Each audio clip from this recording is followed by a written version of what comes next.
வணக்கம். ஸ்மார்ட் போன்களுக்கெல்லாம் முன்னோடியாக விளங்கக்கூடியது இந்த ஆப்பிள் ஐஃபோன். இன்ஃபேக்ட் நம்மள நிறைய பேருக்கு ஐஃபோன் ஃபேவரட் ஃபோனாக கூட இருக்கலாம். அந்த ஆப்பிள் கம்பெனியோட நிறுவனர் மிஸ்டர் ஸ்டீவ் ஜாப்ஸ் 56 வயசுல புற்றுநோய் காரணமாக இறந்துட்டாங்க 2011. 10 வருஷம் முன்னாடி. ரொம்ப ஃபேமஸான பர்சனாலிட்டி, நம்மள நிறைய பேருக்கு தெரிஞ்சிருக்கும். அவர் மரணப்படுக்கையில் பதிவு பண்ணின கடைசி வார்த்தைகளை 2021 முதல் பதிவாக பண்ணணும்னு நினைச்சேன். ரொம்ப இமோஷனலான வார்த்தைகள், கேளுங்க. வர்த்தக உலகத்துல வெற்றியோட உச்சியை தொட்டுட்டேன். மற்றவங்களோட பார்வையில என்னோட வாழ்க்கையில எல்லாமே வெற்றி தான். எவ்வளவு வேலை இருந்தாலும் அதுக்கு நடுவில் நான் கொஞ்சம் சந்தோஷமாவும் இருந்தேன். நோய்வாய்ப்பட்டு படுக்கையில் இருக்கிற இந்த தருணத்துல என்னோட மொத்த வாழ்க்கையும் நான் யோசிச்சு பார்க்கிறேன். நான் பெருமையா நினைச்ச எனக்கு கிடைச்ச அங்கீகாரங்கள், நான் தேடி தேடி சேர்த்த சொத்துக்கள், இதெல்லாமே வரப்போற மரணத்துக்கு முன்னாடி ரொம்ப அர்த்தமற்றதா உணர்றேன். நான் சந்தோஷமா இருந்த தருணங்கள் என்னுடைய நண்பர்கள் கூட செலவு செஞ்ச நேரங்கள், என்னோட குடும்பத்தோட நான் செலவு பண்ணின நேரங்கள் மட்டும்தான். அந்த நினைவுகள் தான் எனக்கு ரொம்ப சந்தோஷத்தை கொடுக்குது. நம்ம கிட்ட இருக்கிற கார் ஓட்டுறதுக்கு நல்ல ஒரு ஓட்டுநரை பார்த்து அப்பாயிண்ட் பண்ணலாம். நம்ம கிட்ட இருக்கிற பணத்தை பெருக்கிறதுக்கு நல்ல ஒரு புத்திசாலியை பார்த்து அவங்களே அப்பாயிண்ட் பண்ணலாம். ஆனா நமக்கு நிகழ இருக்கிற மரணத்தை டீல் பண்றதுக்கு வேற யாரையும் அப்பாயிண்ட் பண்ண முடியாது. நம்ம தான் அதை ஃபேஸ் பண்ணி ஆகணும். வாழ்க்கையில எது தொலைஞ்சாலும் திருப்பி கிடைச்சிரும், இல்லாட்டி நம்ம வாங்கிடலாம். ஆனா நம்மளுடைய நல்ல நேரங்கள் போச்சுன்னா கிடைக்கவே கிடைக்காது.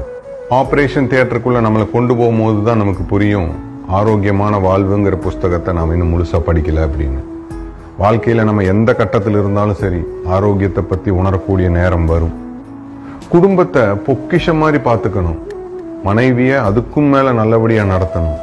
நம்ம நண்பர்களை, நம்ம கூட பழகிற உறவுகள் கூட மனசார பழகணும். எல்லாத்துக்கும் மேல நம்ம உடம்ப நல்லபடியா கவனிச்சுக்கணும். வயசாகும் போது இதெல்லாம் எவ்வளவு முக்கியம் அப்படின்னு புரிய வரும். எவ்வளவுதான் பொருள் சேர்த்தினாலும் அடி மனசுல இருந்து அது சந்தோஷத்தை கொடுக்காது. நாம குடும்பத்தோட செலவு செஞ்ச நேரங்கள், நாம நண்பர்களோட இருந்த தருணங்கள், இதனோட நினைவுகள் தான் மனசார சந்தோஷத்தை கொடுக்கும். வாழ்க்கையில மறுக்க முடியாத சில பாயிண்ட்ஸ், நம்ம குழந்தைகளுக்கு அதிகமா பணம் சேர்க்கறதுக்கு சொல்லி கொடுக்கறத விட இருக்கிறத வச்சு எப்படி சந்தோஷமா இருக்கணும்னு சொல்லி கொடுக்கணும். ஏன்னா வாழ்க்கையில சந்தோஷங்கிறது தான் ரொம்ப முக்கியம். மனுஷனா இருக்கிறதுக்கும் மனுஷத்தன்மையோடு இருக்கிறதுக்கும் ரொம்ப பெரிய வித்தியாசம் இருக்கு. ரொம்ப சில பேருக்கு தான் அது புரியும். சாப்பாட்டை மருந்து மாதிரி சாப்பிடணும், இல்லாட்டி மருந்த சாப்பாடு மாதிரி சாப்பிட்ற சூழ்நிலைக்கு நம்ம தள்ளப்படுவோம். நாம பிறக்கும் போது கொண்டாடப்படுவோம். நாம பிறந்ததை நினைச்சு ரொம்ப சந்தோஷப்படுவாங்க. அதே மாதிரி நாம இறக்கும் போது ரொம்ப வருத்தப்படுவாங்க. நாம இல்லாததை நினைச்சு துக்கப்படுவாங்க. சந்தோஷம், துக்கம், இதுதான் வாழ்க்கை. இதுக்குள்ளதான் வாழ்ந்துட்டு போகணும். வாழ்க்கைக்கு தேவையான சிறந்த மருத்துவர்கள் சூரிய ஒளி, சன்லைட். அதிகாலை சூரிய ஒளி நம்ம உடம்புல படுற மாதிரி பார்த்துக்கணும். ஓய்வு, ரெஸ்ட். நாம உடம்புக்கு தேவையான ஓய்வை நம்ம கொடுத்தே ஆகணும். எவ்வளவு பிஸி ஸ்கெடியூலா இருந்தாலும் சரி, நம்மளுடைய ஓய்வை நம்ம எடுத்தே ஆகணும்.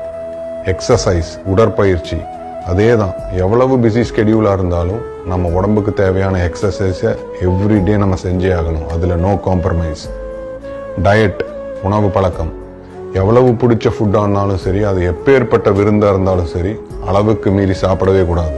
தன்னம்பிக்கை, செல்ஃப் கான்பிடன்ஸ். வாழ்க்கையில எந்த சூழ்நிலை வந்தாலும் பார்த்துக்கலாம் அப்படிங்கிற தன்னம்பிக்கையோடு இருக்கணும். நல்ல நண்பர்கள். நம்ம எந்த அளவுக்கு மனசார பழகிறோமோ அதனுடைய பிரதிபலிப்பு தான் நமக்கு நல்ல நண்பர்கள் கிடைக்கும். இந்த 5 விஷயங்களை வாழ்க்கையில எல்லா கட்டத்திலையுமே ரொம்ப பக்குவமா ஹேண்டில் பண்ணணும் அப்படின்னு சொல்லி முடிச்சாரு ஸ்டீவ் ஜாப்ஸ்.